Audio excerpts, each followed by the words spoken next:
পথ দুর্ঘটনায় আহত এক ব্যক্তিকে জেলা হাসপাতালে নিয়ে গেল ধর্মনগর দমকল বিভাগের কর্মীরা।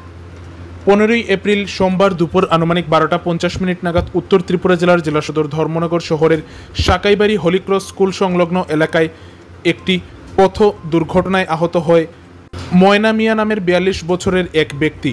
জানা যায় ওই ব্যক্তি সাকাইবাড়ি এলাকায় টুকটুক দিয়ে যাচ্ছিলেন, আর তখনই অপর দিক থেকে একটি বাইক দ্রুত গতিতে আসে, আর এর ফলে ওই টুকটুক চালক নিয়ন্ত্রণ হারায় এবং দুর্ঘটনার কবলে পড়ে। জানা যায় DMR EK 1931 নম্বরের ওই টুকটুক চালক আহত হয়। পরবর্তীতে এই ঘটনার খবর পেয়ে ঘটনাস্থলে ছুটে যায় ধর্মনগর দমকল বিভাগের কর্মীরা এবং সেখানে গিয়ে আহত ওই ব্যক্তিকে উদ্ধার করে নিয়ে যায় ধর্মনগর জেলা হাসপাতালে চিকিৎসার জন্যে।